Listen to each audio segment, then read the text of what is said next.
Ladies and gentlemen, welcome back to another episode of the Reverse Sweep. We're right before Major 3, and we're done with the qualifiers. We had an interesting weekend. And boys, how we doing? Doing good. Interesting weekend of matches. I just got the jersey shipped. There we go. So shout out to the jersey winner. Also, James, I wanted to call this out because I was reading through the comments after last episode, and a lot of people were like, "What do you mean I didn't follow your instructions?" Like, and then I was surprised, James, how many people don't have Twitters. That actually surprised me. How many people were just like, "I just don't have a Twitter. That's why I didn't put my Twitter." I'm like, really? Damn. Yeah. Well, I will say, I do want to premise that too, that like the Twitter part wasn't a requirement. Everyone had a fair chance in all of it. It was just to make it easier on our end. If we did happen to pick somebody that had a Twitter, we could then just DM them really quickly, because sometimes you don't check who responds to your YouTube comments. And so if we responded in the YouTube comment, it would have came off that way. But yeah, no, I mean, I guess some people just don't use Twitter. That was surprising. But yeah, anyways, we are approaching a certain little number, and the last giveaway was so successful. And before we get to this, we are going to be doing a special bracket show today. So same as last time, we're going to be filling out the official reverse sweep bracket. If Chris and Pat can't decide on anything, God forbid it's coming to me. And then we are going to go into some community questions. You guys blew it out of the water. I don't know what happened last episode. I don't know if Pat or Chris said something, but you guys asked so many questions, so props to you guys. We have like a good 4 or 5, so that'll be at the end of the show. And yeah, but we are approaching a special number. I don't know if one of you guys want to touch on that. Yeah, we're getting close to what, 140,000 or something like 140K. that. And if we hit that milestone, we're actually going to be giving away a signed aBeZy controller. So you'll be actually getting one of my builds, my special builds, my secret sauce, and I'll be signing the controller. So make sure you guys hit that subscribe button and get that bell notification for whenever we throw up episodes, man. We're going to be running another episode after the major. So we'll also have Doug on the show for that. So yeah, lots to look forward to, man. Get that subscribe button if you guys want a chance to win a aBeZy controller from myself and aBeZy. Beautiful. I love that. Thank you. And before we get onto the bracket, there's one little thing that I want to touch on. I think that it's really relevant because we record this on Sunday night, right after the matches, right after the flank, and right after the new show, The Breakdown with Methods and Scump. And there's been a lot of strange energy, and there's not much that I like feel passionate enough to or with the credentials enough to touch on. I like to let these guys carry the show a little bit, but what I do want to say is that like there is so much strange energy in the Call of Duty space this evening when it comes to making comparisons between shows and content and people doing this and people doing that. And at the end of the day, like, I don't know how you guys feel, but the more Call of Duty content that gets out there and that brings more eyes onto the game, the better it is for everybody. The better it is for the live viewership, the better it is for new viewers who are maybe just tuning in and getting involved. But it's crazy. I think it's straight weirdo energy if you are making comparisons between shows and not just being happy with the fact that there's a bunch of Call of Duty content for you to watch. Like, it's not just one show on a Sunday night. You can watch the flank on Sunday night, catch up on the breakdown later in the week, catch up on the reverse sweep later in the week, and you've got all this content that Call of Duty fans can consume. But just something that I saw that maybe get your guys' 2 cents on.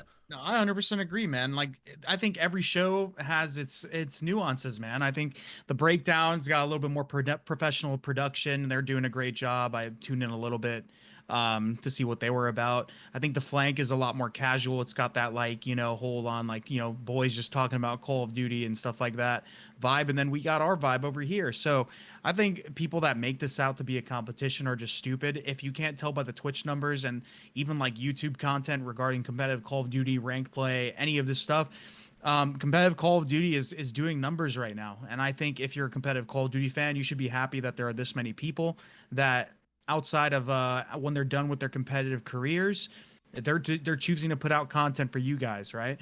I think it's a W that everyone is putting out all this content, man. I love it. I've been happy with the state of competitive Call of Duty outside of the actual game design, but everything else and all the stuff that everybody is doing externally has been awesome, man. It's good to see. I would agree. Not to mention, I mean, like some of these things just can't be compared, right? Like, um, you know, the shows are all very different, and so comparing them is just kind of. I agree with you, James. Just weird behavior in general. Like, using the flank and breakdown example, like the breakdown has 8 OpTic employees that are producing a show around Scump and Zen, and the flank is doing a daily show each weekend of all the matches and stuff like that, and it's just Tom. So and you obviously here with your multi-monitor setup, like there's comparisons just can't be made. Like they're just different shows that are being ran differently. And yeah, like to Chris's point, like everyone should just be grateful for the fact that they have content in general. 100%. Speaking of content, let's hop into this episode's. So we are going to go straight into the bracket. Interesting bracket. It was kind of scary going into this weekend for a couple teams. Specifically, OpTic didn't know if they were going to make it even into winners. But we'll kick it off from the top. So let's start with Seattle Surge versus Los Angeles Guerrillas. See, I know Pat's a Seattle hater, but I think he's riding the roller coaster just like I think all the Seattle fans are. I think Seattle's going to take this series. They've just looked really good online this split. This team obviously had a really good major one in which they got second. They had that roller coaster downward spiral where they were getting absolutely pooped on in the last stage. But this stage is different for them, man. It's not like we're just seeing like Pred and Sib just take over, even though Pred's obviously been consistently, one of the best, if not like the best statistical SMG in the league. They're S&D, bro. They've been winning searches, and they've been winning a variety of them. They haven't just been looking good at like only hotel. They won an embassy. They looked very competitive on their Asilos. I think these guys are starting to find their rhythm in search and destroy, and at least showing they can be competitive in the mode outside of that insanely bad loss streak that they had, that record-breaking streak. And they're still continuing with their respawn performances, and I think Mac has stepped it up massively. And I think in their last couple matches, Lamar also has started to play better statistically. So I got Surge winning this. I think you're going to agree with me here, Pat. There's no way that LAG pulled this out. Yeah, I agree. Honestly, even if Surge weren't on the upswing that they are in this major, I would probably still favor them here. I just think this is a really tough matchup for LAG.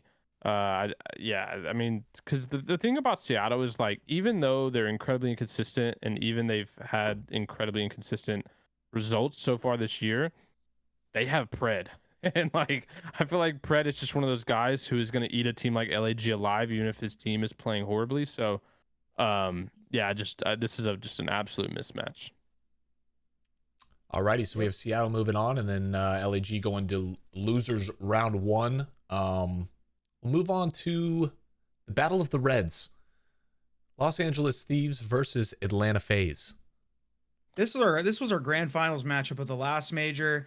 And although I think Thieves are a great team, I think they just got a shitty draw at this point. I still think I have FaZe, getting past this and beating them. The one thing I will say though is in a best of 5, this is where it's a little bit scarier for FaZe than it was in that best of 7, right? Because in that best of 7, they should have won that Mercado hardpoint, but at the same time, they were still losing those respawns to FaZe.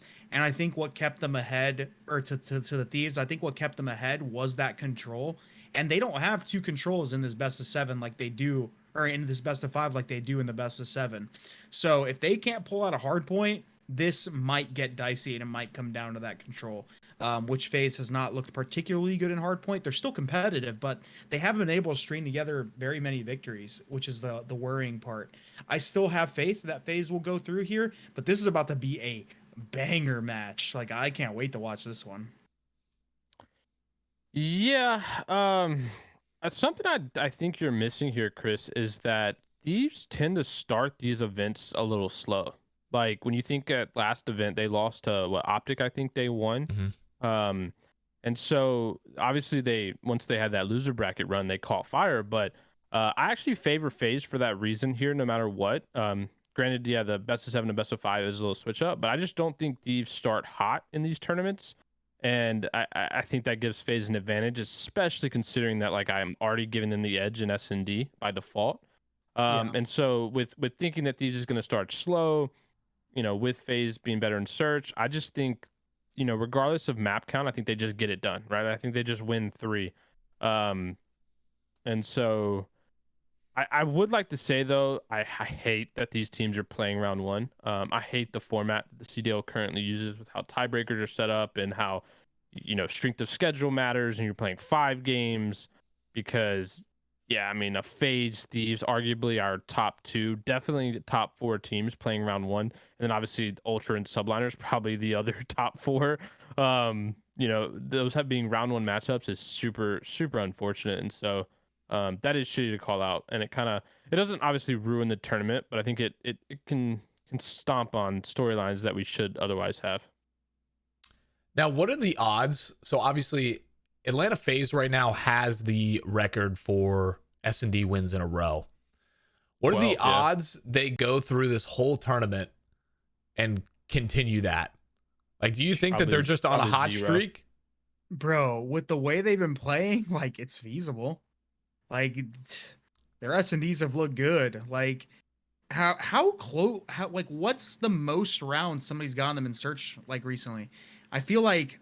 Did OpTic get 4 today, or was it 3? Did OpTic get 4? They won a few. They won a few game round 11s. Really? Oh yeah, in their streak. In the streak, yeah. What about in their online matches this split? I feel like the most somebody's got is 4. Probably 4, yeah. Now, do you think actually it's kind of absurd? When you have a streak like that, do you think it's more of a pressure or like it's momentum at that point where you're like, oh, I don't want to break the streak, or it's just straight confidence? They don't care about the streak. They don't care that it's a streak. They're just like going to the map and they're like, no, all right, actually, bread and butters. Ravens got 5 on them. Oh, okay. Yeah. Oh yeah, they did. It was 6-1, 6-1, 6-5, 6-2. 6-4, but you gotta think they played Florida, Paris, or Vegas. Like, they're playing they the didn't play NYSL teams, but they're also playing the NYSL teams. Like, when they play against Florida's not really a NYSL team anymore. You gotta think they kind of got worse at S&D. Yeah, but they played Vegas, who was obviously they also got worse in search, I think, but they're still S&D oriented team. They played Florida, who used to be on an S&D oriented team, and then who else? Ravens. Yeah, and they went Ravens. Ravens has been pretty good search too. They smoked Thieves and they smoked Vegas, but Vegas got worse and Florida got worse. So like those don't really mean too much to me. But they did stomp Thieves 6-1 and then beat OpTic 6-4. Gotcha. Okay, so it's not that crazy, but still, I mean, like, dude, that streak is impressive. But in their 12 run, they've had 1, 2, 3 round 11 wins and 2 6-4 wins. It's just ice. Yeah, so definitely some ice. Alrighty. On to probably one of the more interesting matchups. Sealed the deal today. And before we get on to the Breach versus OpTic, I do have a question in regards to what you guys thought of Dan Ghosty's performance this weekend, because obviously a lot of people are still on the fence about him. But there's a non-negotiable conversation that's kind of been going on when it comes to statistics, and I feel like it's always been like this in COD, where the scoreboard doesn't show everything. To what extent does that come true when it comes to these series where Dan maybe has 10 kills and it's a more rough performance like that? Is there justification that if those 10 kills are significant enough and he's doing the right thing and that he's still playing a good game, or would you still say that that's a bad game? I mean, if they're winning, it doesn't really matter. But at the same time, yeah, I mean, if you're putting up like bozo stats where you're -12, -10, like, you're not contributing much. But the thing is, what Dan brings to his team is those intangibles. Every time you go to a listen-in, he's talking a lot and he's trying to direct traffic.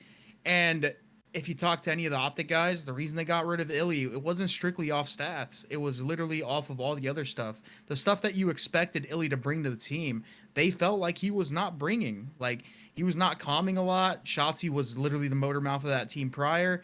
Also the S&D stuff, like, he was sniping all these rounds and he wasn't like producing every time. Like, they just felt like they needed somebody else to fill those shoes, somebody that wanted to fill those shoes and was ready to fill them. And they ended up with Dan. Granted, Dan's not putting up the numbers that you would expect from him, especially looking at his challenger stats, they don't necessarily need that on a consistent basis.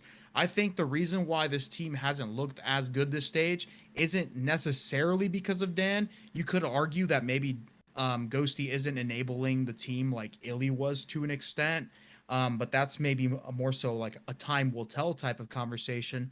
But I think the reason this team has kind of just been like struggling a little bit is just mainly Dashy, bro. Like Dashy, when iLLeY was on the team and that last split back to back to back hymns, a word to Pat, he was just breaking records, world starring everyone. But now you've seen a performance dip out of him where he's not doing that, and you're getting more so the best out of a player like Huke.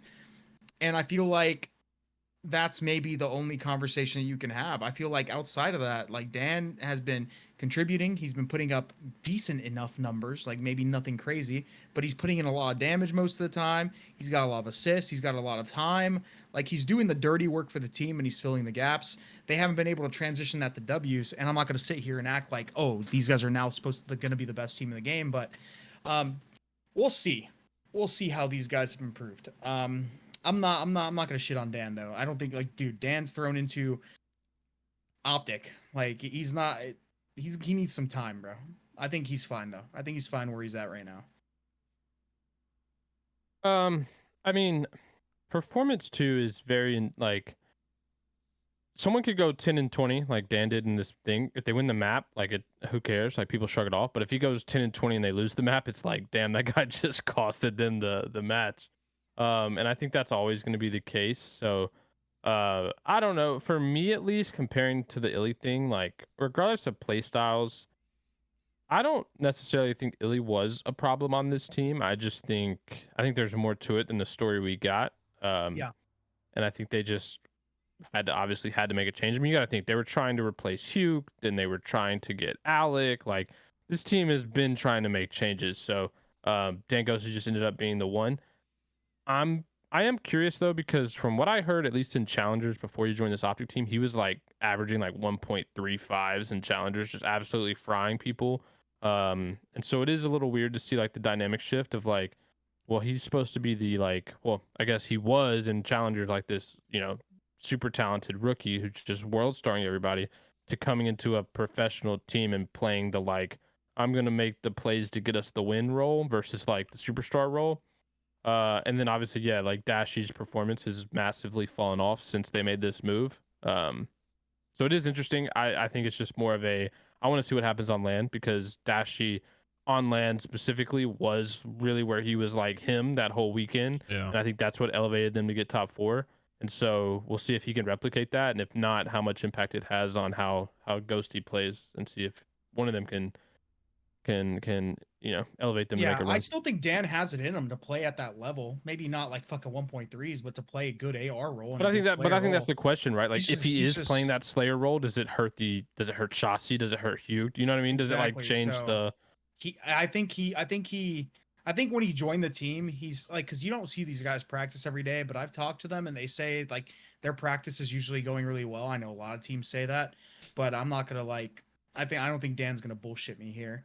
And I feel like whatever he's doing, in this practice, he's trying to transition it to matches. And I think he understands the people he's playing with. Like if you're an amateur, bro, and you get on a team like OpTic and you're playing with Dashy, Huke, and Shotzzy, like you're not going in with the mentality like I got to be everything. Like you're just not. And Dan's a smart kid, so he's probably not like going out there trying to do that. He's just trying to make sure that he's securing the win. And whenever he gets into these spots, he's making good decisions and making sure that he's contributing. So the problem with that, and Chris, I know you know this, is like let's say he doesn't have a successful season with OpTic, and OpTic drop him at the end of the year, right? Just hypothetically.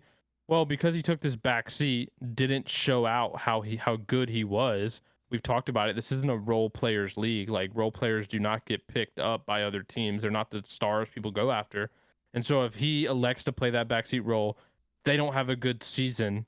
Like I feel like it could, hinder him. It could definitely hinder him to a degree. Yeah. Sure. Yeah. And if I'm him, I'm not trusting this OpTic organization to keep me on, especially knowing how many moves they've tried to make. They tried to get Pred. From what we've heard, they're probably still going to try and get Pred in the offseason, if not Sib as well. So it's like for him to come in, play a backseat role, basically make himself look worse in a sense to try and get the win for this OpTic team. Then he gets released. He might Yeah, find himself back in challengers. And that's kind of tough. if I'm him, yeah, I mean, if Yeah. I'm him, that's a You know what's super crazy, shitty man? outcome. You know what this reminds me of? It reminds me of Draza, man. Draza, whenever he first got on like the Thieves and all that stuff, and he was up and down. He didn't know if he was going to be on the roster moving forward, going into like Vanguard and stuff like that. Like he was very insecure about his spot. He was in the same boat, dude. Draza was not putting up superstar performances. Draza was very much a role filler, like a gap filler type of player.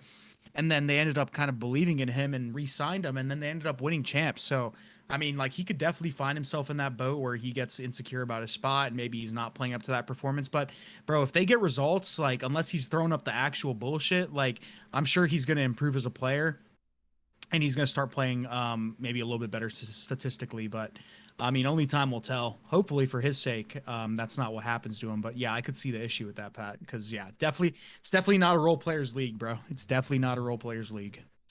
Yeah, and I mean, and we're gonna have to see how he plays on land in front of the green wall, especially with that first matchup being against Boston Breach. How are we feeling Yeah, about that's that? important. I think OpTic wins this, regardless of how like Boston has improved online. I think like they're going up against OpTic in the home crowd, and OpTic, they've looked pretty good. I wouldn't say they look the best, but I mean like this is a tough team, and Breach hasn't. I don't think like Breach outside of the Toronto win that they got when Standy was on the team and the turmoil they had. I don't think they've had like a crazy schedule where they're just like continuously playing against top teams. I think the only top team they've played that was like actually in their normal form was the Thieves, which they were able to win map 5, but we know how that series goes a lot of the time. So I think this will be a good test for them, but I still have faith that OpTic will at least pull out this winners round 1 before they end up playing one of the other top 4 teams in Ultra and New York. Yeah, I just think OpTic out talents this Breach team. Even with Beans playing really well, I just think that crowd on their side, first match of the tournament, they're coming off just qualifying for winners bracket versus probably could have started in losers very easily. I just think they come in and out talent this Breach team and honestly probably dominate them in all respawns. And Breach falls down to losers round 1. Did we have them falling down first round last time as well? I think we did. Anyways. Did they start in losers 1 last time? No, I think they started in winners against FaZe. Or I might be Oh, drunk. yeah, you might be right. Yeah. Was it? I think it was against FaZe. Yeah, I remember you're people right. saying it's just a bad, not a good home matchup. Yeah, you're right. Toronto and New York. This will be a good series. This is another tough one. Again, I mean, I said it earlier. Like, I hate that these two teams are matching because I feel like FaZe, Thieves, Ultra, and Subliners could all be round 2 teams here, if these matches were spread out. But I don't know. I'm gonna go with Ultra. I think Ultra starts tournaments well. They did same last event, and then they obviously hit that dry wall. Ultras turned it around from the fact they had a super bad 3 series. They made this roster change. I know they lost their last match of the qualifiers, like not how they wanted to, but overall I think they looked great. They looked for the most part over the weekend they looked great. They had I think one of the best map win percentages, and so I'm confident that they'll come out and do their thing. For Subliners, honestly, it just depends on what version of them we get. They could easily win this series, but I'm gonna bet against them and say that they're not gonna get their best version. And I really want to see this Kleenex versus HyDra matchup. I don't think we've gotten it that many times, at least that I can remember. And I want to see both of these guys being on form and see who takes that battle. But I'm gonna go Ultra. I'm trying to think about the maps that we're gonna get here and seeing if that sways my decision, because I don't see. Fuck, dude. This map Say set Ultra, could get. Chris. This map set could get very dicey for New York, because I feel like they're gonna play hotel. I know you want to say it. I feel like they're gonna play hotel, and map 4. is gonna be. I feel like it's gonna be an embassy. Oh. Yeah, See, I was thinking the think, opposite. I was thinking it probably goes the distance, and I got faith in Ultra Game 5 over New York. Oh, fuck! Cause Ultra's S&D hasn't looked good either, and I think New York has improved their search. If this goes Game 5, nah, bro. I think New York wins this Game 5. If you think James, Ultra wins this Game 5, I think New York is winning Game James, hit us 5. with the tiebreaker, bro. You know it's the Ultra. New York is winning game. I think New York wins Game 5, bro. Who's looked better in Major 3 though, Chris, in the qualifiers? I mean, but the thing is though, you're saying they're I going. feel like that's what we should base our tiebreaker off of. You're saying they go Game 5, and if they go Game 5, I think I have more faith in New York's S&D map pool than I do in Ultras.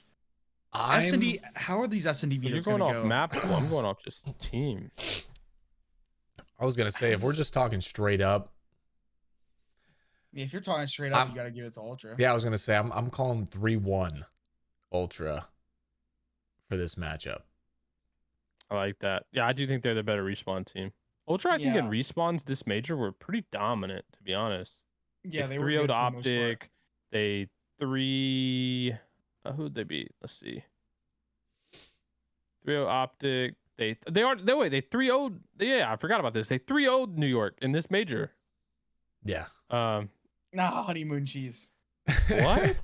They lost to Boston, and then they got Neslo'd by the Ravens. But that was an absurd series. They should have won that. All right. So yeah, they 3-0'd New York. Yeah, So did. Do we want to tackle losers or go back up to winners? Probably losers. Here. Yeah, let's start from the top and just go with LAG versus Las Vegas. Did we see this at the last major? This exact same matchup? I don't know, dude. This is just battle. No, we did see this. We did see this at the last major. And Vegas, did Vegas win? It was LAG that won at the last major. At the last major, I don't think Vegas won a series. So it did win. Yeah, yeah. So it was. Yeah, we had the same exact matchup, and Gorillas won. Is the pillow gonna be able to bring them forward and get them? I don't think so, bro. I think Gorillas probably win this too. Gorillas is also coming off a 2-game winning streak in the qualifiers. They won their last 2 games to make winners. Obviously, we have them losing here.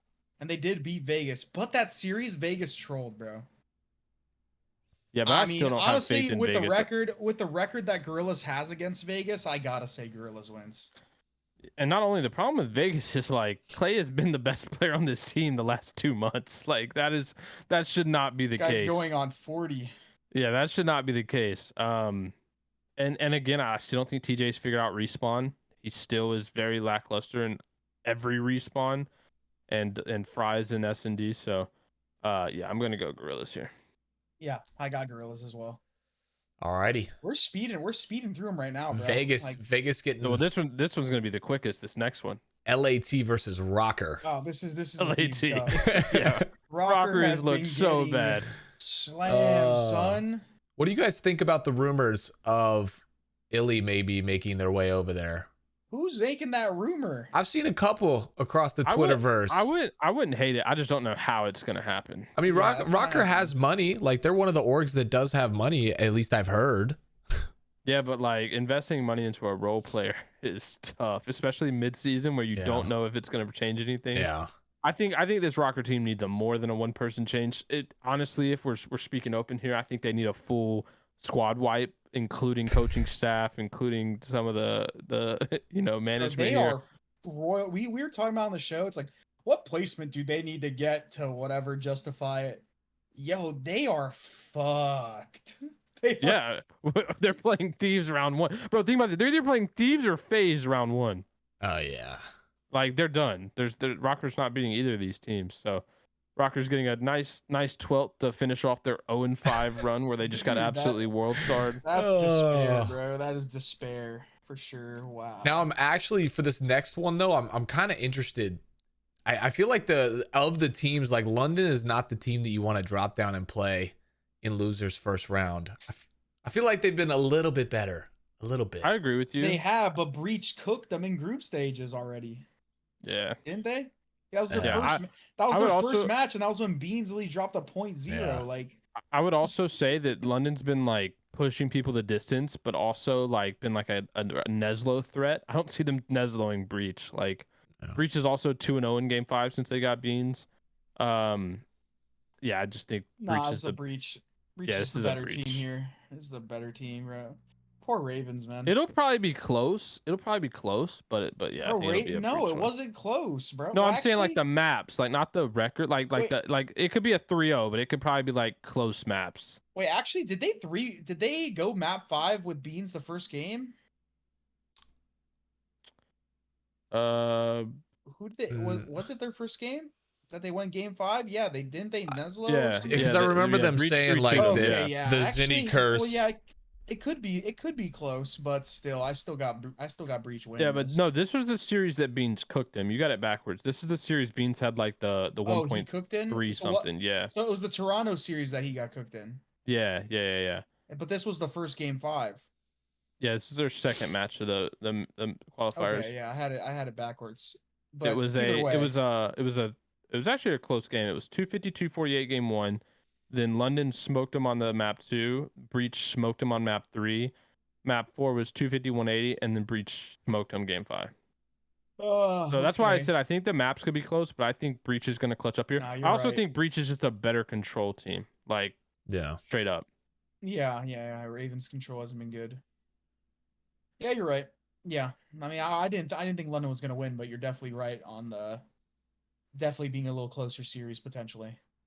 And this next one, dude, honestly, I feel so bad for our bottom 4 teams. Like I don't, because you're bottom 4, but like these The way guys these are really brackets getting shaking put in the up. blender. Yeah, they're like, 9 through 12 is just being cemented right now as 9 through 12.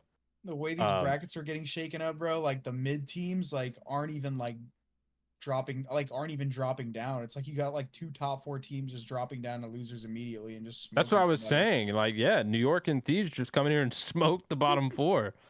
I don't mind it though. I mean, shit, the 9 through 12 need to make roster changes. They need to blow it up, and so maybe this is adding a little extra motivation to get them there. So yeah, Subliners probably handedly win this. I don't think it'll be close. I don't know about you, Chris, but I like the Florida made a change. I just don't think it made a change that's gonna change anything. Made for a big them. enough change. Yeah. Yeah. So yeah, I mean, I think still got New Subliners York walk winning. over them. I think Yeah. Mutineers could make it close depending on what version of Subliners we have. And It could be an entertaining match that New York is gonna win. yeah. So if there was an upset in that losers bracket, and I want to actually only put it between Rocker and Thieves or Subliners and Mutineers, which matchup would you take the upset in? Rocker beating Thieves? Rocker is not beating or, Thieves. I or would Florida?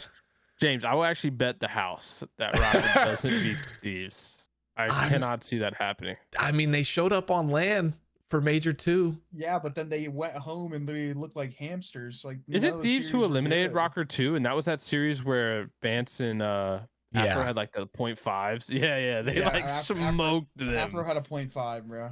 Yeah, they smoked them. Oh, well. Yeah, I mean, I'd give it to Mutineers if I had to choose an upset at this point, unfortunately. Honestly, though, looking at this, I think the only one would be the Ravens upsetting Breach. Like that would be the only ones I could see here. Maybe I can see I the don't even Vegas with the consider Gorillas. I don't even consider that an upset. Both of I those think are that's like a easy Yeah, that's what I was gonna Those are say. two Is I bottom- felt like yeah. it wouldn't be that crazy if it happened. Just a blow it up bowl, bro. Yeah. Alrighty. What do we want to do next? Stick with losers. Go back up to winners. Starting from the top, Seattle Surge and Atlanta FaZe, coming off a hot 3-0 loss to OpTic Gaming, but they did beat. I mean, I don't have faith in FaZe losing searches to like Surge. Although Surge has looked better in Search, they've looked competitive. One of those maps that they've looked good in is a map that FaZe is undefeated in, Embassy. They just won it, and FaZe is undefeated in it. The other map that they're like pretty decent in is Hotel. Well, FaZe is just gonna veto it, and so now they have to play a CeeLo, and they're not gonna lose that map. Which FaZe are dominant at. And if they play Embassy, they're undefeated on it, and then the only other option there is Mercado, which Seattle doesn't play. So it would probably come down to like a Fortress, Embassy, a CeeLo, like one of those three. Like I two of feel like those three Seattle have to get Fortress in this. to stand a chance. But at the same Yeah. time, if they play Embassy, they just like hope that they're good at it, right? They're good enough at it. No, and I'm saying FaZe- like I feel like, think about it. If Seattle's or FaZe is probably gonna ban they're gonna ban Hotel. Hotel, and I think Seattle should just ban yeah, I think Seattle has to ban either Embassy or a CeeLo because of how like dominant they are at it. no, they But have if to they ban a don't- CeeLo. They have to ban a If they CeeLo. because they look these they just played Embassy and won it. But the problem is they play an Embassy, they're undefeated on it. They play in a CeeLo, they're damn near undefeated on it. So they're Yeah, but gonna play imagine them. but they're gonna imagine play they them on get a map Embassy that- and Fortress. That's not terrible. It's for not Seattle. but that's what I'm saying. The reason why I don't have Surge winning this is because they're automatically gonna play FaZe on a map they have not lost. Yeah, that's inevitable when a team's It's 12-0 though. That's true, but still, Yeah. it's just inevitable, and it's just they're gonna lose. So, I still got FaZe here, but if Seattle, bro, can somehow, if Seattle breaks, how fucking absurd would this be? If the statistically worst S&D team in the league for at a point in this season beats the team that has the record right now in Search, It would be the most Modern Warfare 2 thing ever. actually would be hilarious. Yeah, I got FaZe here, and I also think this is like a really shitty match for Seattle because I feel like, honestly, unless New York get upset in the losers, I feel like this is going to be like a one and done for Seattle. Like I think they're going to lose to FaZe here and then get eliminated by New York. Coming off a loss, right? Playing because this match should happen same day. This should be a Saturday match, right? It should be a Yeah. Oh yeah. yeah, this is a Definitely Saturday. not. You lose in winter and then you play Yeah. again. So, yeah, I think this is kind of like similar to what happened to Ultra, right? Last event where like they played the same day, they won winners 1, but then they started in winners 2. Oh, They or they yeah lost. yeah they lost. Yes, got smoked, and I think it's going to be the same boat because they're playing basically 2 top 4 teams, right? You're playing FaZe and New York, arguably. So I think this is just an unfortunate bracket kind of set up for them. I really don't think they beat FaZe because I think even if you could argue they're even with them in hardpoint, I think FaZe is the better S&D team for sure. So they'll win 2 and 5, and then you got to think can Seattle basically flawless them in respawns, and it's like I don't think that's ever going to happen to this FaZe team. It's going to be very rare that they get 3-1 by a team that they should honestly be better than. So I think FaZe win at least 1 respawn here, even if Seattle's on their A game. And so yeah, I got FaZe moving on. Yeah, definitely got FaZe moving on here as well. Beautiful. Then we'll move on to the winners round 2 match of OpTic versus Toronto Ultra. I know Pat's gonna go with Ultra.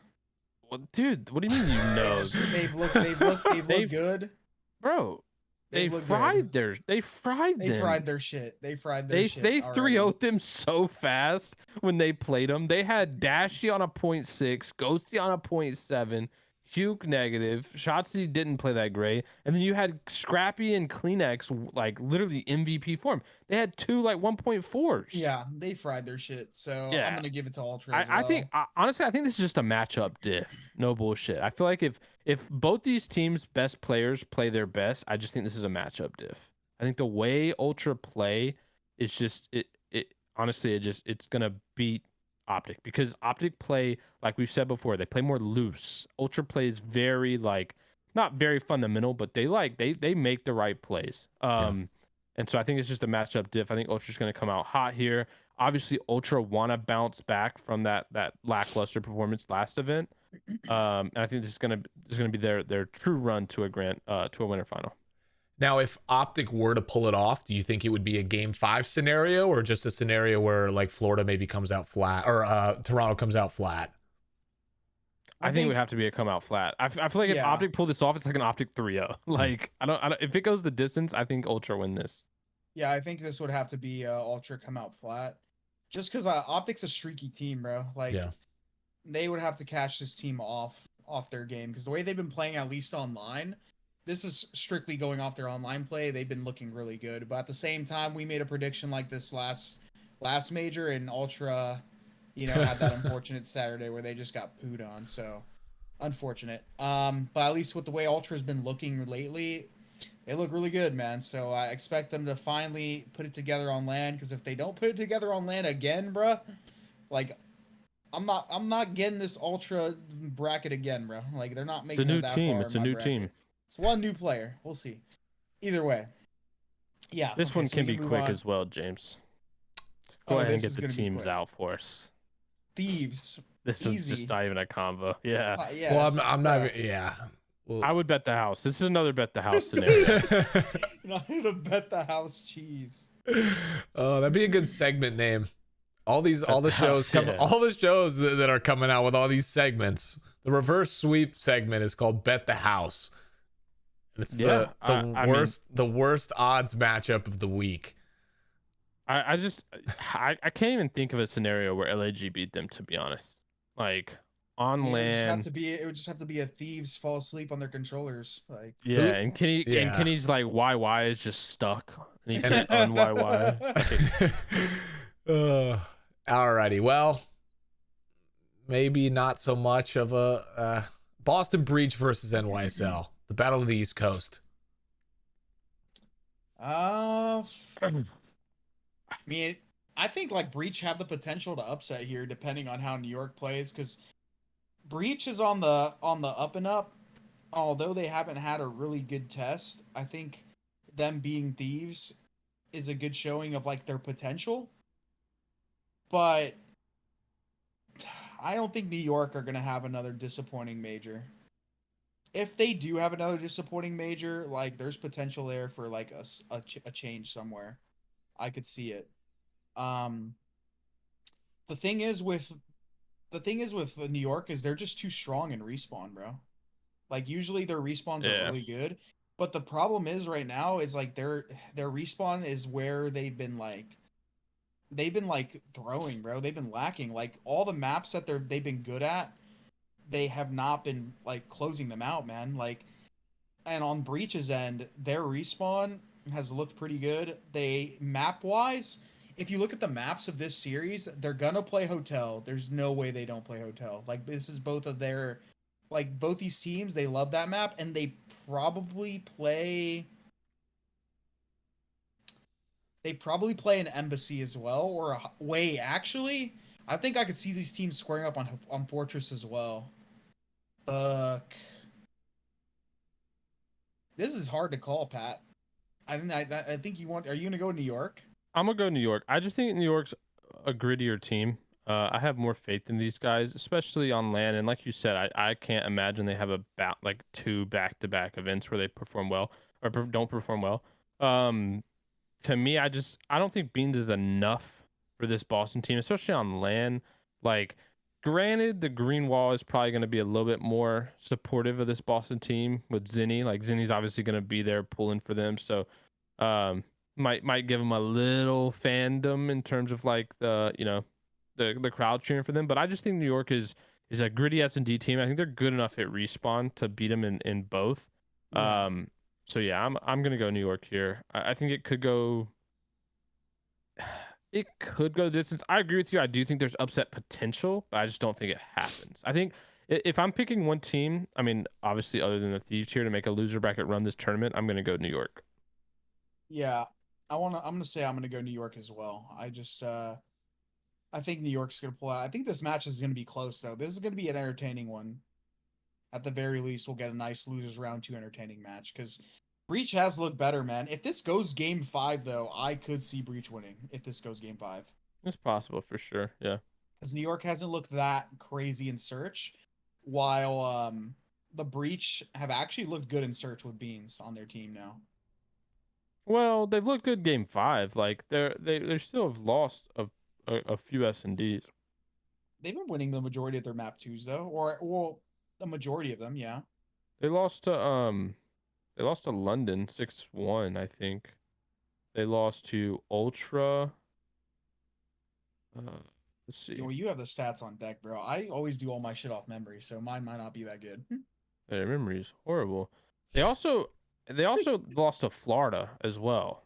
They lost to Florida in a series. I don't think they've been that good. I think they've been better. Okay. I think what you're realizing is like they've been so much better than they were with Zinni that it's like you're like, yeah, they've just been fucking way better. You're probably right. You're probably right. But in reality, they've still been like a little bit better than average in terms of win-loss, like winning over 500. But yeah, I think New York's just a better team. Alrighty. Well, we will then move back up to losers round 3 with OpTic versus LAT. It's gonna be a loud match. Yeah, I think LAT win this again. Chris, do you remember what at Major 2? What this was? This a 3-0? What the OpTic beat them first round. Yeah, they beat the first map. It was 3-1. And then they got 3-1, but they fucking scammed, bro. Yeah. You remember the control scam? Yeah. And then the hard point, the ladder, yeah. bro. They didn't watch the ladder. Honestly, bro. Oh yeah, they 3-1 them. Yeah, you're right. I'm looking at it. I like the Thieves, but I'm gonna have faith in my boys on OpTic here. I think there's no way in hell that Dan is gonna let somebody run up the ladder, and at the very least, he's gonna try to keep these guys composed. Yeah, but wasn't the it rest Huke of that did that? It's not like it was Illy that did that. No, I know, but he's gonna fucking scream, "What's the fucking ladder?" You hear him in vocals.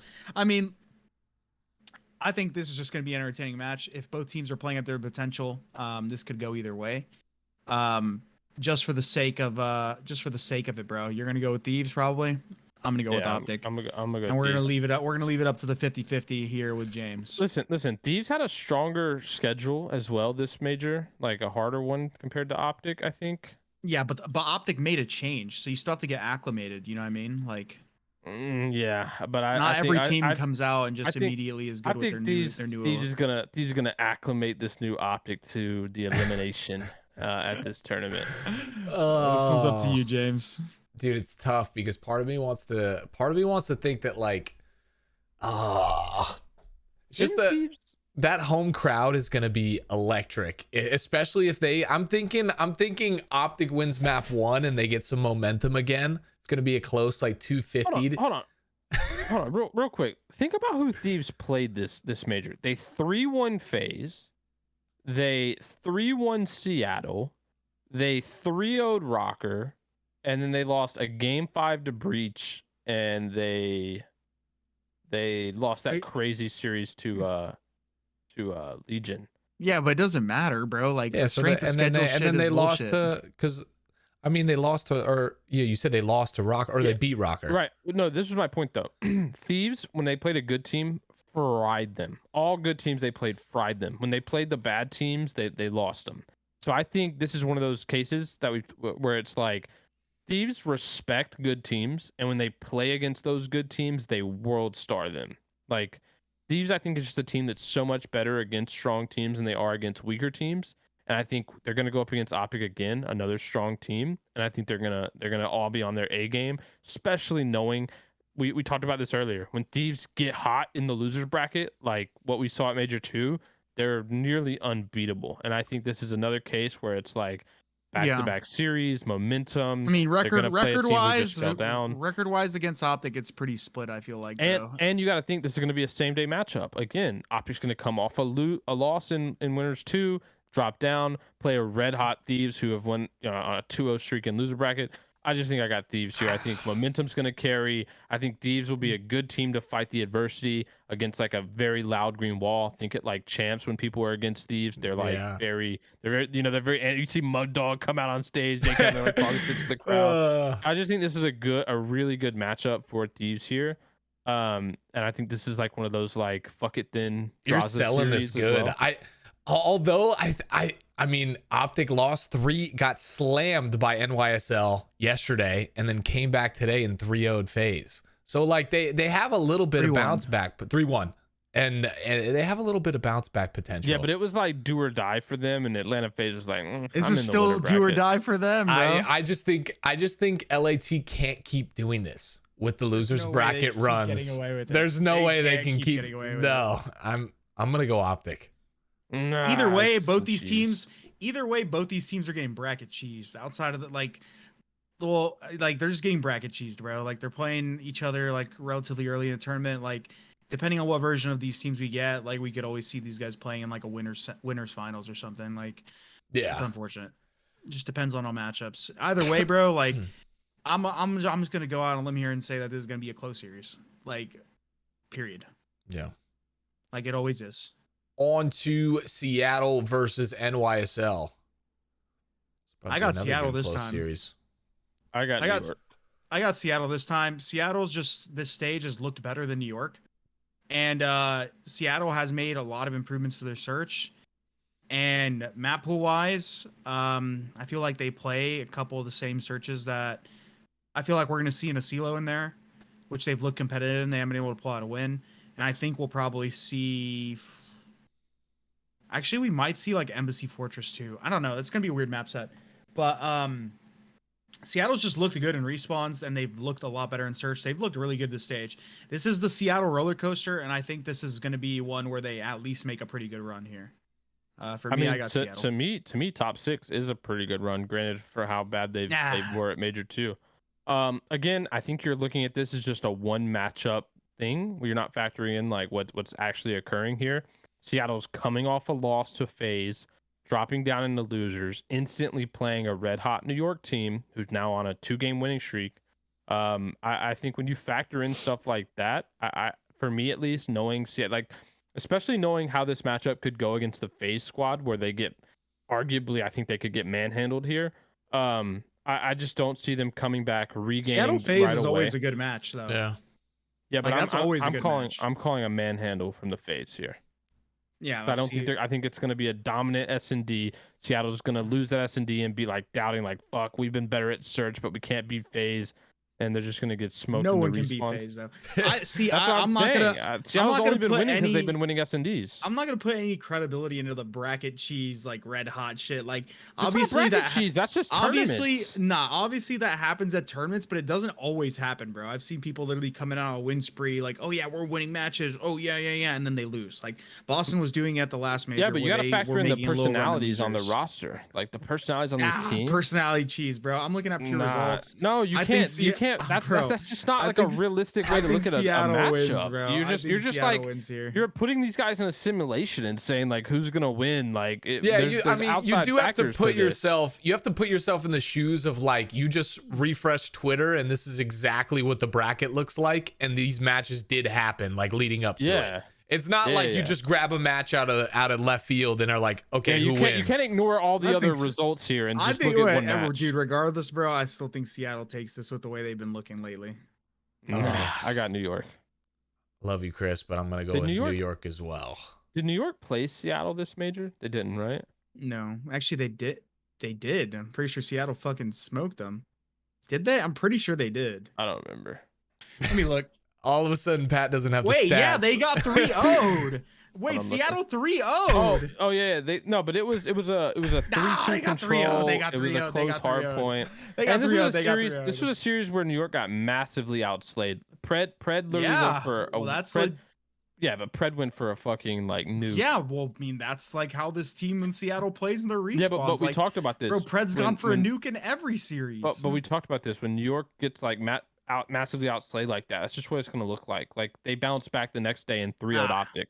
I'm looking at it. They bounced back literally the next day, 3-0'd OpTic, massively outslayed them. So I just think it was one of those days. But going off the fact that New York's going to be coming off a win against the Breach, Seattle's going to be coming off a loss against FaZe, I'm going New York. Yeah, that almost made it, looking at the top 4 teams, it almost made me want to switch it just to like have a little like spunk in our. Dude, you did that with the Thieves. The Thieves I should be here. I know. Well, I mean, either way, I feel like this is a very similar top 4. How about this, James? How about this? You can pick a switch here, but you have to switch the opposite. So if you want to put Seattle instead of New York, you have to put Thieves instead of OpTic. You get what I'm saying? Like, I see what you're saying, both. but as popularly coined on the Shark Tank, I'm out. I'm leaving it. I'm leaving it as it is right now. Okay. And we will bounce back up to winners final, right? Yeah. Because that'll be first match on Sunday, right? Is that how they do it now? Yeah. Yeah, here. It shouldn't be first match. It will be first match, but it shouldn't be. It should be second match. Yeah. Anyways, we got FaZe and Toronto. I'm gonna go FaZe. I just think these guys. Listen, you can't. If a team is on a 12-0 win streak in S&D, you just can't bet against them because it's basically saying that the odds are telling you that they're not gonna lose 2 and 5 no matter what. So you're basically saying can Ultra win 1, 3, and 4? And I just don't think a FaZe team in a winter finals is gonna lose one respawn, or sorry, lose all 3 respawns. I think they can at least get one here. So I'm gonna go FaZe. I also don't think Ultra's S&D has been that great. They've been kind of hit or miss. So, I think FaZe just can get this done in 5 worst case scenario, but it's most likely gonna be like a 3-1. Yeah, I got FaZe. I pretty much agree with Pat. I just think FaZe is not gonna fall off the momentum they've had lately. Their S&D is just way too fucking good. The fact that they came into this qualifier after winning the event and didn't lose a single S&D again is like pretty absurd. They can't keep getting away with it until somebody breaks their S&D streak and they stop, just having this absurd dominance. I can't really pick them to lose series. You bro. you have to think it does break at some point. But yeah, by this point, we don't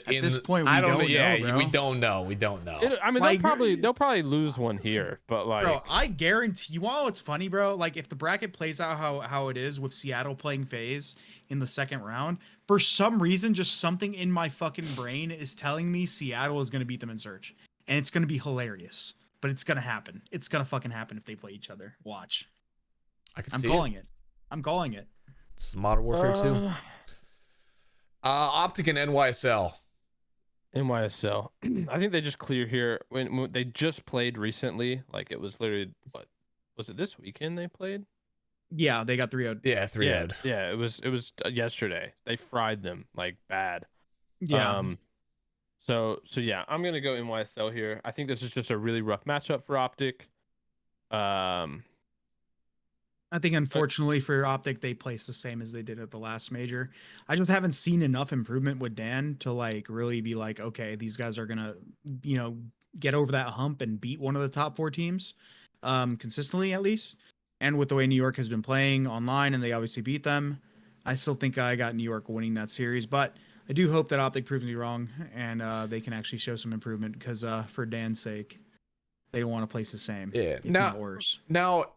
Like a lot of people always say like, oh, if you're not winning it, like it's not a W. But would you say that if OpTic places the same, it could be a W in their book, just in the sense of like, okay, we're from the announcement of Ghosty, it seems like they want to play the long game with him a little bit. Like they want to invest into him and give him some time to develop. Like, do you think them placing the same at this major would be a W for them? I think them placing the same at the major with the way they've been playing online is definitely a W. These guys were potentially not even going to make the winner's bracket. Although, like, you could say with the way this bracket plays out, they might not place the same if they lose to Thieves. Yeah. They might place worse, but at the same time, it's like they're playing with a new player. They didn't play particularly well online. They obviously still beat FaZe, but they beat FaZe last tournament. It still transitioned to them getting a 4th. I think if they place the same, it's a W. Just looking at this bracket is fucking death. Like they have a potential of going out top 6 here, playing a team that just got second. Like that's unfortunate. I do got them going out top 6. Let's keep exactly. That's what I'm saying. If they place the same with how this bracket is playing out, I think this is a W because they're essentially playing 2 of the top 4 teams back to back. And they haven't shown that they can beat 2 of the top 4 teams back to back. They've only beat 1 of them, and that was online. So, but if they regress here, Chris, and they get top 6 and lose to Thieves, like, do you think the OpTic fans are going to be out with pitchforks? I think they might. Think about it. They look drastically better. Here's the thing. Got top 4, dropped Illy, and then got top 6 the next event. Like, here's the thing. They might. They probably will, just based on like looking at it. But like, who did they beat at major 2 to get to that point? Do you guys remember who their matchups were? They beat Thieves. They beat first round. Then they lost. Did they beat? They played. I'm pretty sure they beat Rocker. No, Yeah, I was got gonna say 3-0 Rocker. No, they got 3-0'd by Rocker. Oh, they lost to Rocker. And then they beat Breach and lost to Thieves. Like Oh, realistically, they yeah, only yeah. beat Breach. Like they upset Thieves, Thieves, then beat and Breach. then Exactly. beat Breach. That's so not impressive. that's the thing, right? They got fourth. They go into this bracket God, I this hate the time format. around. Yeah, the format's just fugazi sometimes. But they go into this bracket this time around, and their fucking bracket is again same they would shit, play though. they would play the Breach. Beach. They would beat the Breach. Then they would play Yo, Ultra, who's considered a top 4 team, and then they would play Thieves. And if they lose the Thieves, well, they lost the Thieves online one, or they lost the Thieves hold at on. LAN once. If they go to like- the event again and only beat Breach and then plays top 6, like that's bad. Bro, it's just funny. Like I it's so hate the but that's format. what I'm saying though. It's like if they get worse, in reality, they didn't get worse. They're the same team. They didn't lose to anyone differently. They just in a 50-50 where they played Thieves twice, they lost once. They would lose once again or win once again. Like, you see what I'm saying? Like in reality, if they place the same, they're the same team. Nothing changed. Different placing, same numbers team. matter, Chris. Fourth I know. and sixth. It's just funny looking at it because in perspective, you're like, wow, they got sixth with this guy. Bro, they lost the same teams. Nothing changed. That's why I actually was really hoping that they were going to start in loser 1 because it would have given them an opportunity to like make a run, face some adversity, and like actually play matches, right? Like in this format, you don't play any fucking matches. Like you play one team and then you're instantly in a grand finals match. Yeah. You know what I mean? Like a potential grand finals match. And their round 1 matchup with how it drew out, like they're just better. I think they're just better than the Breach. So it's like the team they played is just like it's not even a true test. So yeah. Elimination final. Ultra and subliners. I got Ultra, and I'm really happy about this because I've wanted to see a FaZe Ultra grand final for I think it's almost every show we've been doing. I've been like, can I get a fucking FaZe Ultra grand final, please? Yeah, I think we were kind of talking about this when Ultra played. What was the map count? I had just talked about it. Map count between these two teams. Yeah, Toronto 3-0'd them last weekend. So, and it was a pretty dominant 3-0.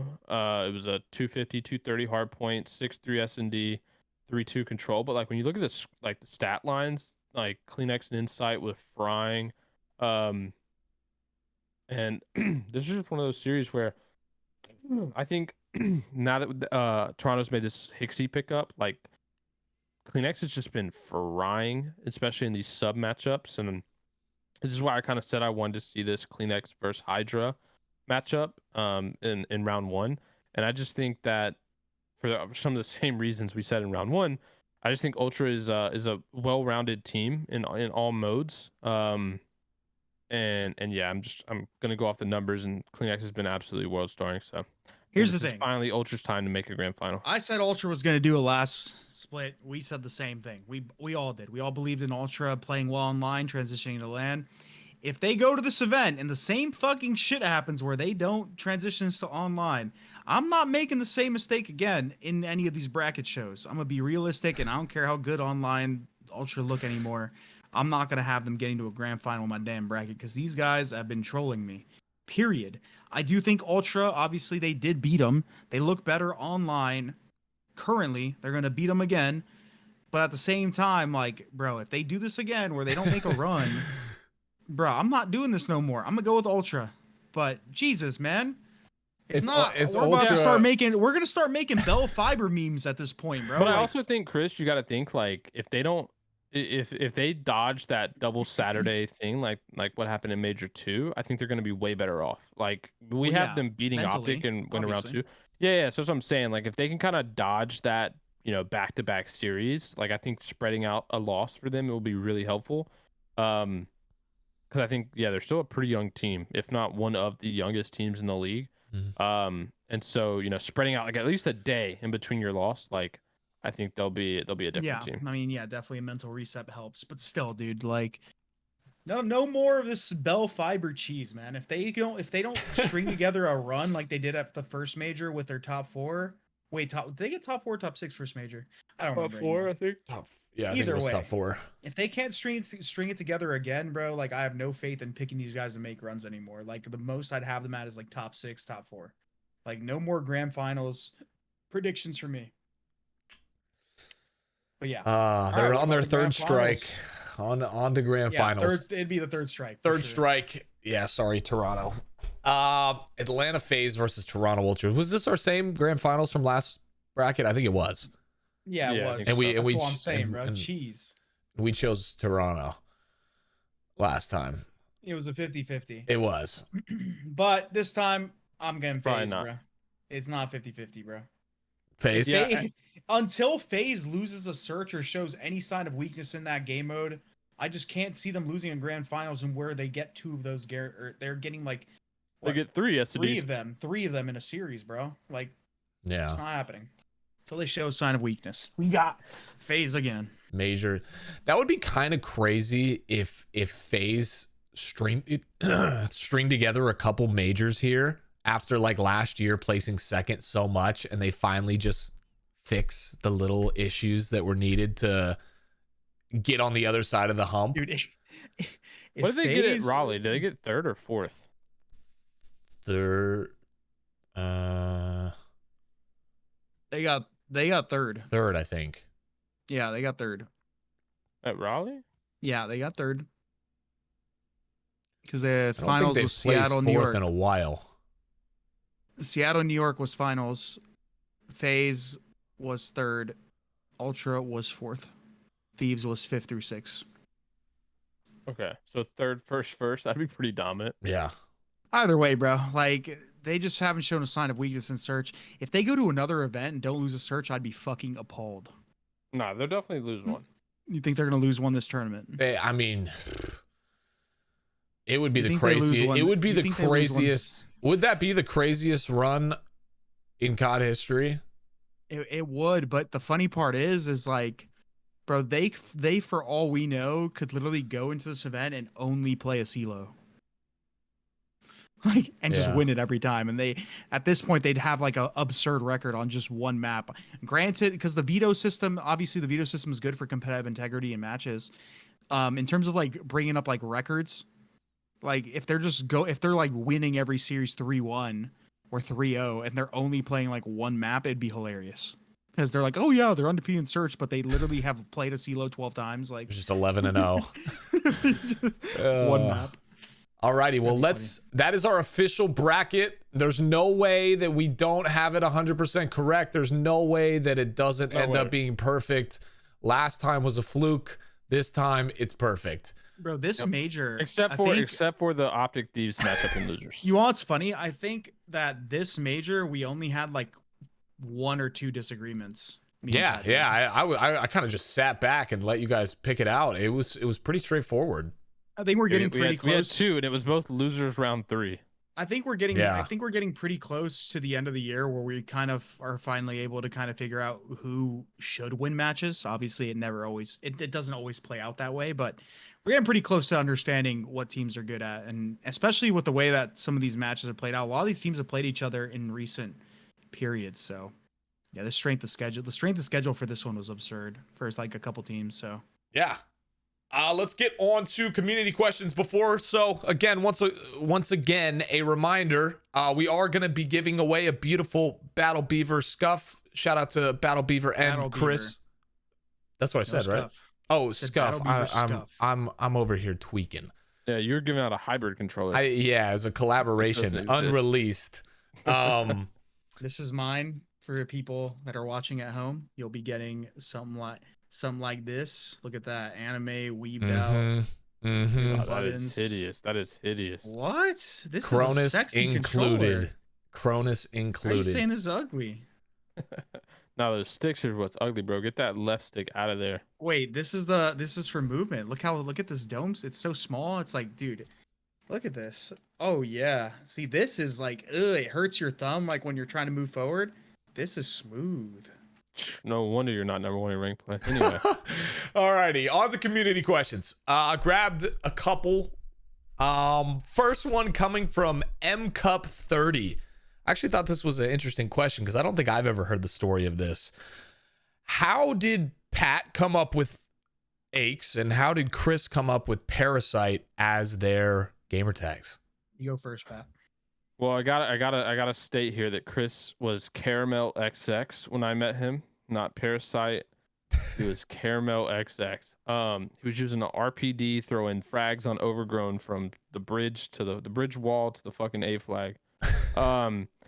Anyway, my gamer tag originally was, well, if we go way back, my like Xbox generated tag in like 2003 was Vicious Fuzzball. It was the first one I got. I'm sure it was generated by Xbox. It was. No, it was. Back then, like, it was like, dude, I actually fucked up because I was like spamming A when I first got my Xbox Live account, and it just auto gave me the generation one. I was Vicious Fuzzball. I was like, damn it. I had to stick with that because it's like $20 to change your name. So I had to stick with that. But anyway, going into COD 4, my gamer tag was actually Headaches, and it was like it was like all spelled funny back how we did it back in the day with like capitals, whatever. And because of how the capitals was, it was the A in between in Headaches was lowercase. And so everyone called me, I don't know why. I don't know if that was a reading comprehension failure in 2007, 2008. But people called me Hedachez because it was like head, lowercase a, capital C, H-E-Z, and it had a Z. I had a Z back then. And so the people were like Hedachez in the lobby. And I'm like, yo, are you people good? So bad. That is so bad. Bro, Pat was definitely losing full every time. I'll type it in chat. This is what it like actually was. And like, come on, clearly you see that's Headaches, right? But like people were literally saying Hedachez in the lobby. Oh my god. So, I could see why they did Hedachez though. Bro, so yeah, so I was losing full. And then I eventually just shortened it to Aches. And then from there did a bunch of variations with Aches. I think in Modern Warfare 2 I did like Aches Slaya, and I put that away, and then I did a bunch of the variations of gamer tags. But yeah, nothing special. I think originally it was just like something creative. Headaches. There wasn't one of those. I thought it was a pretty cool name. See, mine was the least creative. I just was terrible with, I just couldn't take myself serious with the Caramel GT, and I just wanted something different, and I wanted something that sounded cool. And I just was bored, so I was like, I'm not creative. Let's go into the dictionary and look up words. So I just literally scrolled through the dictionary, random parts of it, ended up somehow coming across the P's, and Parasite's pretty high up there in the dictionary in the P section. So I was like, oh, nobody's named Parasite. I don't know a Parasite. It sounds pretty cool, like intimidating, like scary. Parasite. So I was like, boom, Parasite it is. It is a cool name. Goes hard for sure. I like it. It's a good name. Not that anyone was wondering, but mine was Bacon Boy 2319. Get him out, bro. That sounds like. Wait, you know what that reminds me of? Such a gamer name, bro. Wait, you know what Assaults was? Ballin' Boy 911. Oh yeah. Oh yeah, I love it. Ballin' Boy 911. But so many people have their GB, their Game Battles usernames, as like their old aliases, and some of them are hilarious, bro. Oh, yeah. On to question number 2 from Spencer Carmichael. You guys don't have to do like many, but maybe a couple if any come to mind. He says, can you guys make some player comparisons for today's young stars to the players that you've played against back in the day or are now retired, aka HyDra, Shotzzy, Scrappy, if there's any play styles that maybe come to mind that are similar to how one of the OGs played? I think HyDra is very reminiscent of an aBeZy-esque player, in my opinion. I think aBeZy, when he was in his true form, was just super hyper aggressive, just like, but like ratty at the same time. And if you watch HyDra, he's got that play where like he hits the go button, but then like he gets into these weird like spots where he just like plays like such a rat. And I feel like that's a good comparison for me for him. Anybody else that you can think of? It's really tough to make the comparisons just because of how the age, difference of the games. Yeah, like nowadays it's very movement oriented, and like back then it was very play style oriented. I guess if you took like the best of aBeZy and the best of Simp, you might get like BO2 Ghost Aches. Other than that, though, It's really hard. It's really hard to make these comparisons just because the games have changed so much. Yeah. I could see like, okay, what about Dashy and Proofy? I was okay thinking about this the other day. Like remember like Modern Warfare 2 Proofy? Like I could kind of make the Dashy comparison there. Like he was just so hard to kill when he got in his power spot. Like yeah, I could make that comparison too. I'm trying to think of a player like, I think Cell's kind of different. I don't think I can find anybody that yeah, no compares one to plays him. like him. No one Yeah. plays like him, dude. For myself, I think a player that probably mimics my gameplay style when I was, I guess, in my prime and maybe even my attitude. I think Beans is a pretty good shout, man. I like Beans a lot. I think he's pretty fundamentally sound, and I used to be kind of loud and talk shit and stuff like that. So I think a little like hybrid of little Beans and Scrap might be up my alley a little I like bit. that. Little UK Yeah, version. maybe throw some Insight in there too. Because Insight plays like a fucking herb. And I kind of used to play like that a little bit. But yeah, Beans and Scrappy definitely could look my way. What other comparisons are there? I mean, that's a pretty solid list. If Yeah. unless something comes to mind, but that was a nice little boiling pot of people. On to the third out of the fourth question. Thomas Meyer. I thought this was kind of an interesting question because I think that certain people watch the CDL broadcast and watch these matches in a certain way. And I'm curious if you guys maybe watch them differently. He asked, when you guys watch the matches, do you look at the player POV more or the mini map more in the corner? Watch? Like just watching? Well, when you're watching, I think obviously we're gonna watch the player more, and you guys probably do. But like, do you think you watch the mini map and other parts of it more than the average viewer? I think it all depends on like the situation. I think on rotations, like of hills and hardpoint, I look at the mini map more just to see what kind of routes people are taking. And then whenever there's like downtime in a hill, like right before, like right after engagements, again, I look at where people are spawning and seeing how they're opting to like flood an objective.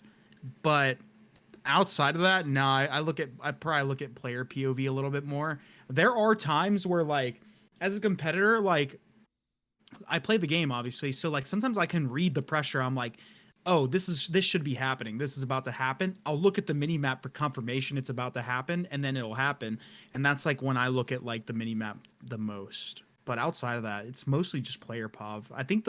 I feel like, dude, a lot of people don't give the credit to these people because they're not like really big personalities. But I think the Call of Duty observers, they're really good. They catch like everything, like in terms of like the exciting plays that are about to happen.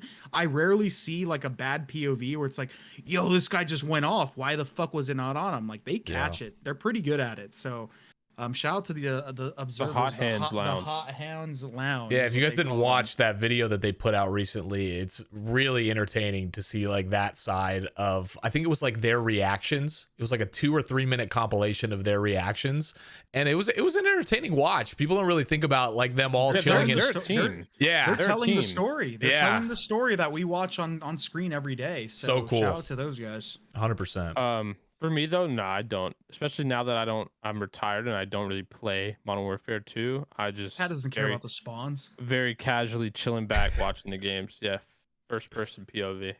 Pat's a couch dad now. It's just, and I just know the spawns are ass in Modern Warfare 2. I don't need the minimap to tell me that. Oh, and on to the final question. I had a chuckle at this.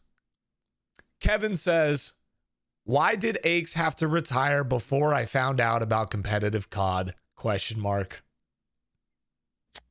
Because the games they started making were absolute doo-doo in comparison to the games that I grew up loving and wanting to play.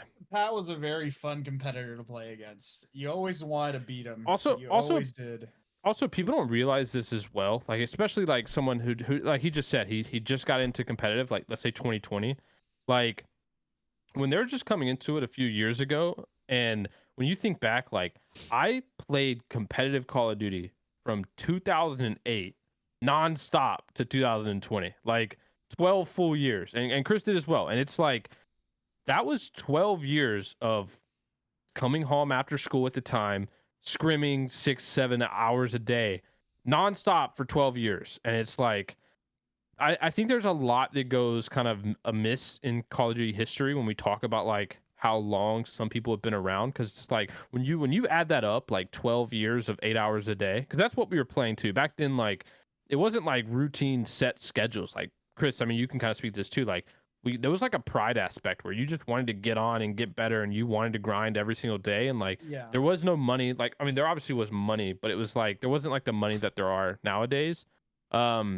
And it's just like, it sucks because like a lot of that gets written off, because a lot of those personalities and people who were also a part of that like 2008 to 2020 run were doing the same thing. And it's like there were so many hours invested and time invested, and it's like, yeah, it seems like I wasn't a part of, you know, some people's story who just recently got, but like there was decades, years, That's an and actual decades. decade, bro. Like Yeah, like there was a whole lot of decade. time where like we were here doing this thing. 2010 to 2020, bro. The decade of Call of Duty. I will say though, from like that perspective, I think there is that level, but someone like Kevin, for example, you guys are both obviously big parts of their watching and consumption experience around Call of Duty today. Like when as a casual watcher, like when I was growing up watching, there was no the flank, reverse sweep, all these extra things. So like you didn't get this inside look at people's personalities as much. Yeah. And so Well, like it's just technology, right? On some fronts, like like you obviously, Pat, you're not a huge part of the playing side of maybe some of these people's like lifespan of watching COD if they just started watching in the last couple of years, but arguably you guys are even more in front of the camera and even more a part of the Call of Duty scene than it ever was. Just watching like us on content, stuff like that. But dude, there was a point in time where Pat was compared to people, or could have been compared to people like fucking Celium and Dashy and all those guys in terms of like how like accoladed they were and how skilled they were at the current like ceiling of the game. Same with myself. So it's this is crazy, what I hate. man. This is the one thing I do hate about the CDL, and I've talked about this before, is like the pre-CDL is not recognized by the CDL, right? Like, and I think there's so much that went on for like over a decade of time of like not only players' personalities, but like, you know, storylines of teams, players, and like how good some people were, right? Like, I see it all the time. Like, people bring up my my LAG Modern Warfare stats, and I played like 3 series on that team, and I think I averaged like a 0.7. It was over 3 series. And it's like that is indicative of anything in my you're career. dropping 1.3s, like literally. Yeah, like I went to champs and I had a 1.35 KD, and it's like, yeah, it's just, champs and BO2, Pat, I had a damn near 2.0. Like I had a 1.8, 1.9s, like on every hardpoint map besides one map, like in terms of like playing the maps at the event. Yeah, like, but there's so much recency bias. They just like cherry pick one random thing, and it's like, that's why I was making the comparison of like the CDL versus the pre-CDL, because like I just did the math. When you add up 8 hours a day for 365 days, which honestly it might be more than that. Like, Chris, you probably played more than 8 hours a day on some of those days. That's 35,000 hours. Like, put that in perspective of like, that's how much COD was played pre-CDL. Like, literally 35,000 hours. And there's only a few of us that were on that, like that full stretch. Like Chris, obviously, JCap, Damon got in there eventually.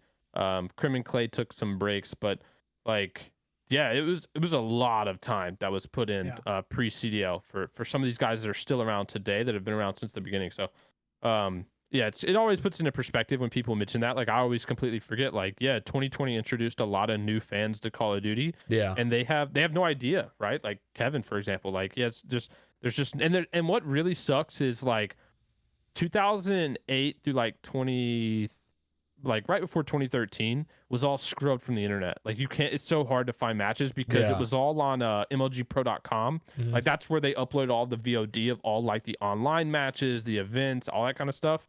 And I actually talked to Adam Apicella told me not too long ago that it's all in like an MLG warehouse somewhere, like one of those old MLG warehouses of like just hard drives, like hundreds of hard drives of all the Halo footage, the old COD stuff. And yeah, it just got taken down off when MLGpro.com went offline. So there's a lot of history out there that's not online to find, and that's just super unfortunate. Yeah. I mean, man, it's crazy because I think that, like you said, a lot of people don't realize that there are actually new people coming in and watching Call of Duty. I think that's one thing as a Call of Duty community is the people who've been watching it for a long time or a part of it for a long time. Like, we all want Call of Duty to grow, but we don't actually think about like the fact that there are people picking it up like this year, and last year, and there are new faces who literally don't know who anyone is. And it's just cool. I think after in time people will kind of learn about the history, and maybe someone hires an editor and team to go through all that MLG footage and turn it into like some big highlight reel. That would be crazy. That'd be sick. Like a pre CDL just compilation. That's a Netflix documentary. Yeah, literally. Anyways, that's gonna wrap it up for today's show. Again, thank you guys for the community questions. You guys smashed it out of the park. Please ask more in this episode. I love being able to ask these guys some of your dying questions, and I know they love answering it. Anything from you boys before we head out? And we'll see you next time with Doug next week. Nope. Thank you all for watching, and we'll see you guys after Major 3. It's going to be a banger. If you guys are there, make sure you guys stop by the flank booth or see us at the event and say hello. I'm sure James, you going to be there? I think so. I think I'm making a last minute flight. There. I'll be there. Pat's going to be there. And the weather will be miserable, so people will be outside at this time. It's going to be incredible. Yeah, so make sure you guys stop by if you guys are there, and we'll see you guys on the next show.